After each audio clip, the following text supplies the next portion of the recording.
You guys ready for your next comic cab off the rank? Oh, come on, Brisbane. We should go crazy for Nathan Oliver.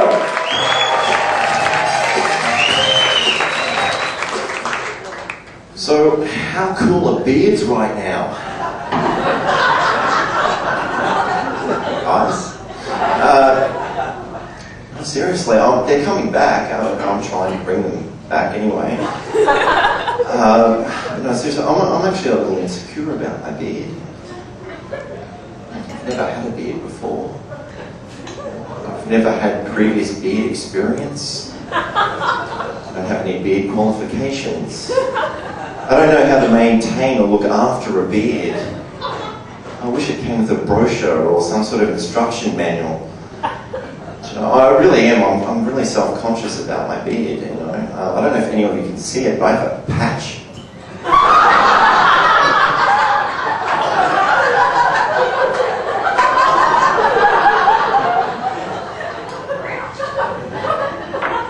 Nothing grows there.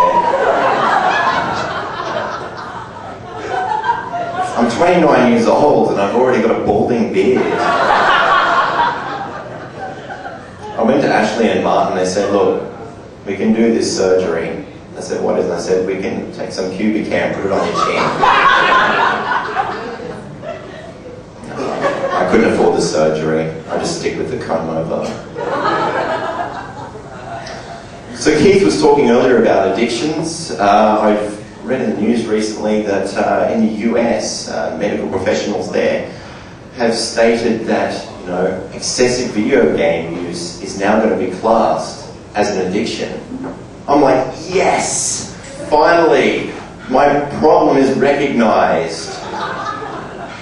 They've got an addiction for everything else. About time it's hard, there's no compassion for video game addicts. There's no understanding, I really feel sorry for the hardcore junkies in the street, It all started when I was a kid. It's like an innocent childhood pastime on Space Invaders. And then I got involved with Tetris. Blocks, they kept on coming.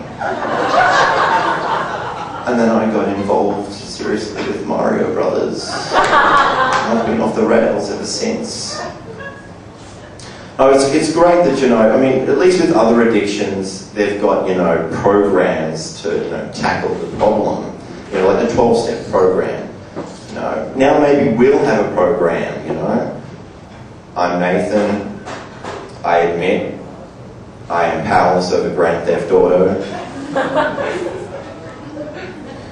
No, seriously. It's good though. It's good that they've validated this issue though, seriously. It's like everything else, the withdrawals have the same problems. They're same as serious as any other addiction, the withdrawals, It's like, smokers, they have a nicotine patch. I went on a camping trip recently, there was no electricity. I had to resort to strapping a goddamn Game Boy on my arm. So I'm just going to break into this next bit, so there's no easy way of saying this, but I work at Centrelink.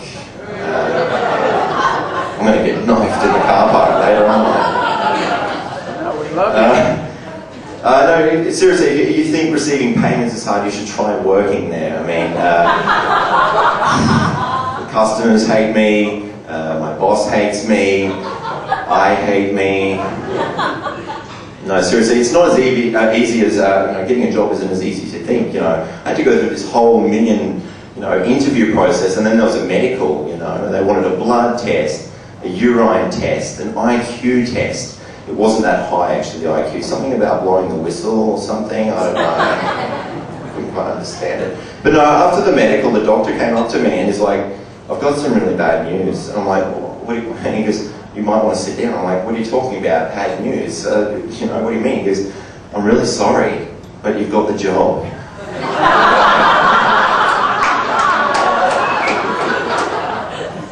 Can't I have cancer? I want something else. Seriously. No, but I do get some job satisfaction. Those confusing letters that come out? I write them, Yeah, it's brilliant. Some of my best work. I mean, my favourite is 4,000 plus 200 minus 50 plus 20 equals, you have an overpayment with the government of $320. Yeah, it's like instead of the Rubik's Cube, we've created the Rubik's Letter. Someone goes out, ooh, what's this? Ooh, shit. Ooh, give it to the kids. I'll deal with it. I have a lot of single mothers ringing me up. How do you expect me to feed my kids? Give up the crack. I'm just going by the whistling of that wind coming through your teeth. I'm just going to take your asthma. The breeze. It's so strong.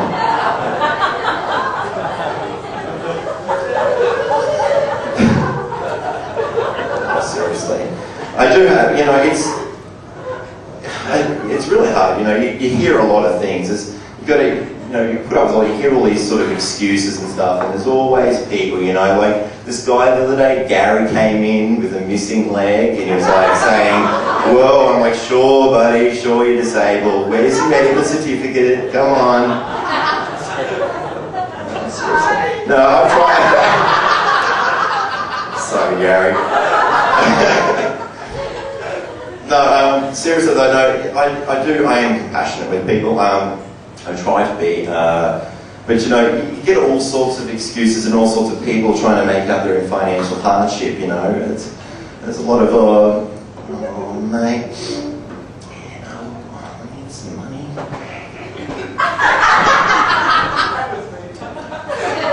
And like, shit, I have to spend all my rent bills. Some kid's sick and I need to get him some alcohol.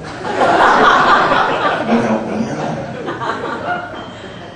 There's only one real reason. The only thing that's holding me back from quitting my job at Centrelink is that goddamn lineup. And you know what? Another thing, I'm afraid I'll get a letter from myself. That's me. Thank you. I'll make the